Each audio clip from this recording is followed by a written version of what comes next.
Hungry Reader here. Now I want you to think back to the year 2008. You remember the big thing that happened that year, besides the election? Yeah, Iron Man. Now, Iron Man was the first of the modern Marvel movies, and one of the most important things about it was the way that it started hinting at more of them. You know, like how you'd see Captain America's shield show up in an Iron Man story, or then you'd see the hammer from Thor. And then in 2012, the Avengers came out, and it all came to a head. It was like a 21 Chekhov's gun salute. Bang, bang, bang, bang, bang, bang, bang, bang. Well, now what's happened for Oz? Today's book, The Road to Oz, is the Baum universe's version of the Avengers. One way in which The Road to Oz is unique among the Oz books is I don't own a copy. So today I'm going to be using my copy of The Wizard of Oz, the first 5 novels. Here's how much of it The Road to Oz takes up.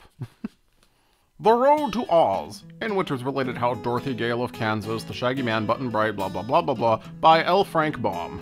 Illustrated by John R. Neal. Please, miss, said the Shaggy Man. Can you tell me the road to Butterfield? Dorothy looked him over. Yes, he was Shaggy all right, but there was a twinkle in his eye that seemed pleasant. Oh, yes. I can tell you, but it isn't this road at all. You take the branch next to the willow stump, or else the branch by the gopher holes, or... Won't any of them do? For the first time since the original book, Dorothy starts her adventure in Kansas. From home, in fact. Her first companion in this story is the Shaggy Man. He doesn't have a name. In fact, she just calls him Shaggy Man, and he just answers to it as if it were his original name. In later books, people just call him Shaggy, so maybe that is his name. The Shaggy Man is interesting because there's no way around it. He's a hippie. He's a hippie in the year 1909, and he cares nothing for money. He specifically doesn't want to go to Butterfield because there's someone who owes him money there, or so he says. He's not a hobo either. This was 1909, again, before the Great Depression. The Shaggy Man possesses something called the Love Magnet, which causes everyone who meets him to love him. This is an incredibly dangerous object. It's a good thing that the Shaggy Man owns it and not some politician. So Dorothy goes to show the Shaggy Man the way to Butterfield, or the way away from Butterfield, and along comes Toto. Now this is Toto's first appearance since The Wizard of Oz, and it's also the first time John R. Neal drew him, so he looks pretty different. Ask anyone and they'll tell you that Toto is a Scottish Terrier, or at least something similar to it. A little black dog at any rate. Neal kept that part, but he draws him as an English bulldog. Dorothy, Toto, and the Shaggy Man never make it to the road to Butterfield, though, because they get lost, and this is an area that Dorothy is supposed to know. Just a little ways down, they meet someone else who's lost. A tiny little boy, a little younger than Dorothy, named Button Bright. Button Bright gets his name because Pop always said he was as bright as a button. And he is. He would do exactly as well on his intelligence test as a button would. Button Bright is so phenomenally stupid that I found myself wondering if maybe he was developmentally disabled or something. But apparently, he's not stupid. He's just really apathetic. He just doesn't care what happens to him. Where do you live? Dunno. How'd you come here? Dunno. Don't you know where you came from? Dunno. You're awful stupid, Button Bright. Am I? Yes. Why? She was gonna say, dunno, but she stopped herself in time. Remember Dot and Tot of Maryland? I didn't get into it very much in my video, but Button Bright is very much like Tot. They continue down the road trying to find their way back to Dorothy's farm when they find a strange village. A village made up all of foxes. This village is ruled by King Dox of Foxville, who is very impressed with Button Bright's intelligence. Well, I'll tell you. My private name is Dox, but a king can't be called by his private name. He has to take one that is official. Therefore, my official name is King Renard IV. Renard, with the accent on the Ren. What's Ren? How clever! The boy is indeed remarkably bright. What's Ren? Ren is nothing at all. Ahem, I think John Cristofalusi might disagree with you there. Having told you my name, what would you call me? King Dox, 'cause Ren is nothing at all. King Dox is so impressed with how smart Button Bright is that he gives him the ultimate gift, a fox's head. Upon hearing this, thousands of internet people swarmed King Dox's castle trying to look stupid. Naturally, Button Bright wishes he'd never come to Foxville at all, but they do learn one interesting thing from King Dox. He knows Ozma. And he happens to know that Ozma is having a birthday party, which he's hoping Dorothy can wrangle him an invitation to. After escaping the Fox Village, a new figure enters the party. Her name is Polychrome. Now, Polychrome is actually the daughter of the Rainbow, one of many daughters, apparently. Also, the Rainbow was her father. No mention of a mother, I wonder. Apparently, the Rainbow's daughter's favorite thing to do is dance on the rainbow. But Polychrome fell off, and her father hasn't been seen since because it hasn't been raining. You see, Judy Garland? This is what it's like over the rainbow. You want to do that? Dance around on your father all day and eat dewdrops and mist? And probably these?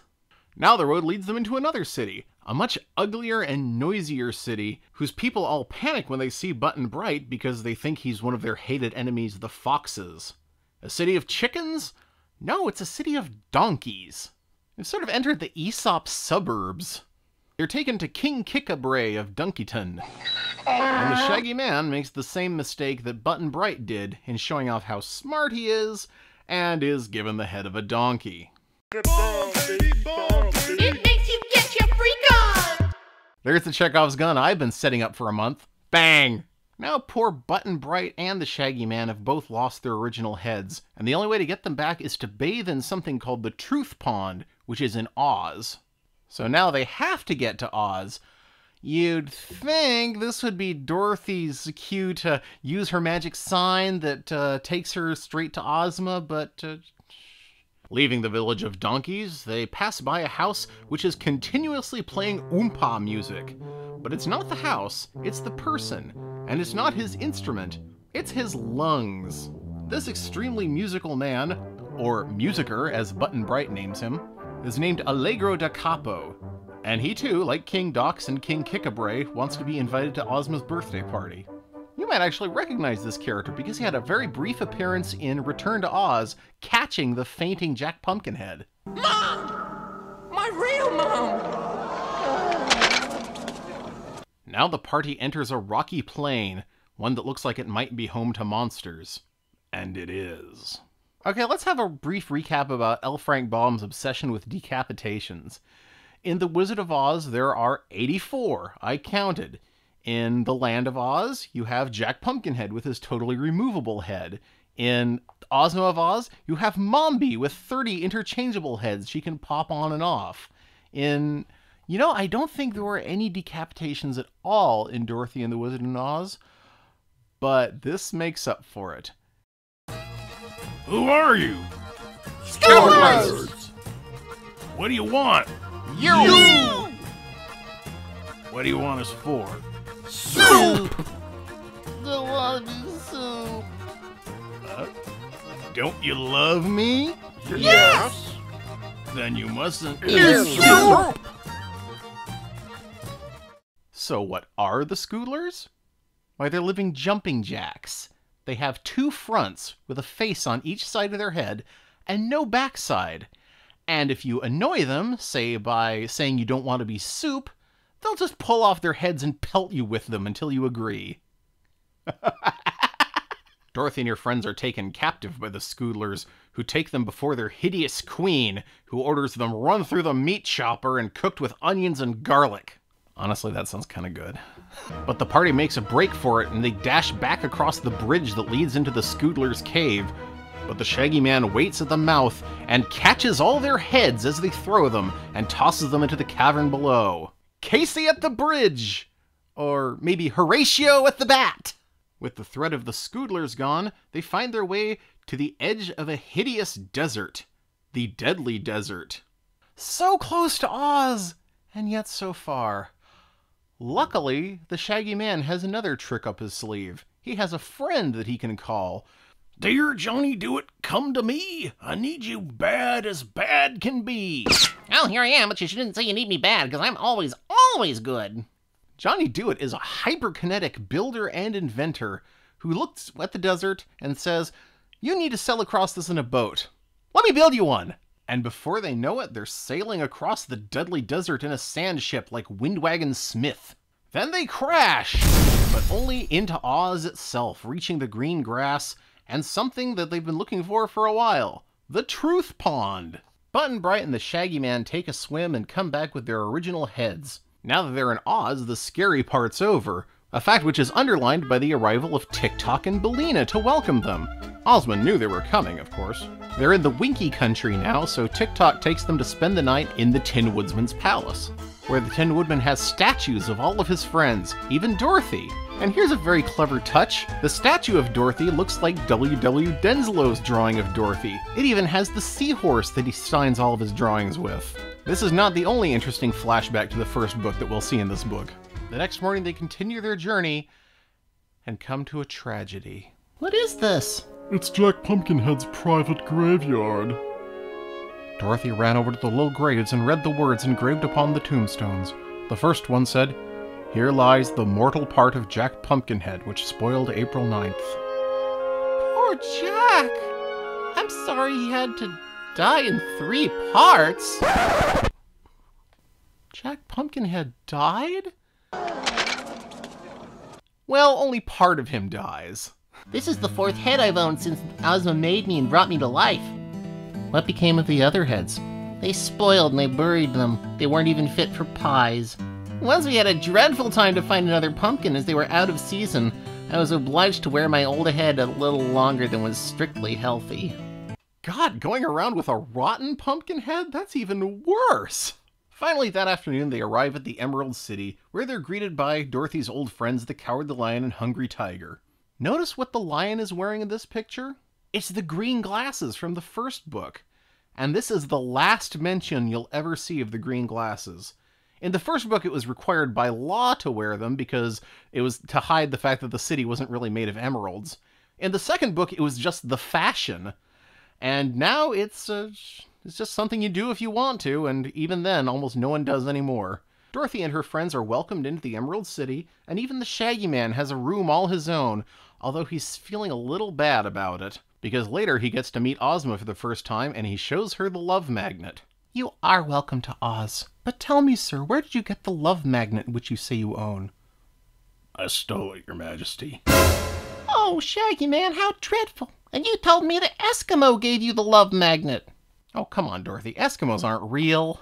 Why did you steal it? Because no one loved me or cared for me, and I wanted to be loved. It was owned by a girl in Butterfield who was loved too much, which made her unhappy. The Shaggy Man atones for his misdeed by giving up the love magnet into Emerald City custody, where it's placed over the main gate to the Emerald City, so everyone who passes underneath will love and be loved. Which they did anyway, but, the thought... A good night's sleep later, it's time for the party. And it's the biggest birthday bash in Oz history. All of Ozma's friends arrive for the party. Jack Pumpkinhead shows up, Glinda shows up, the Wogglebug, and then the guests. Time for that 21-gun salute. Who is the first guest to walk in for Ozma's party? It's John Doe. Yes, Ozma is on friendly terms with Highland and Lowland. And of course, John brought along Chick the Cherub and Para Bruin as well. Is King Doe good to eat? He's too good to eat. The next guest to arrive at the party is someone who would be famous even outside of an Oz context. The most mighty and loyal friend of children, His Supreme Highness, Santa Claus! Hello, Dorothy. Still having adventures? Dorothy asks Santa where Button Bright lives, since they never figured it out, and Santa just leans over and whispers something to the wizard. Is the wizard Button Bright's father? Her Gracious Majesty, the Queen of Maryland! Once again, John Arneal gets to draw a character that Denslow created the image for. It's Queen Dolly. That was her name, Dolly of Maryland. And who did she bring with her? What? The racist cannibal candy person? Did you even invite Mr. Split? Maybe the next guest will be more interesting. What? The braided man? This is great. They invite the braided man and then they make him sit down in a chair and be quiet so he doesn't bother people. Why didn't you just leave him at home? Finally, arriving in a big group together, seemingly having made up for the war that they fought, it's Queen Zixie of Ix and King Bud and Princess Fluff. Other guests include the Fox and Donkey King and Johnny Dooit, and, in her very last appearance in the Oz books, the Good Witch of the North. Now the party begins in earnest with a grand banquet, with a separate table for all the animals since they're not really up on their table manners. The Wogglebug reads an ode to Ozma that he wrote. The wizard magically creates a pie that when it is cut into, the 9 tiny piglets jump out of. And then there's a great outdoor carnival of entertainment for the celebration. There's marching bands that go by. Lots of marching bands, actually. It's kind of like the Macy's Thanksgiving Day Parade. And everyone performs. The wizard juggles, the Tin Woodsman does an axe-swinging demonstration, and the Scarecrow does a sword-swallowing act. Even the Good Witch of the North does an act where she turns stones into birds. And finally, the wizard introduces an incredible invention of his that creates giant soap bubbles.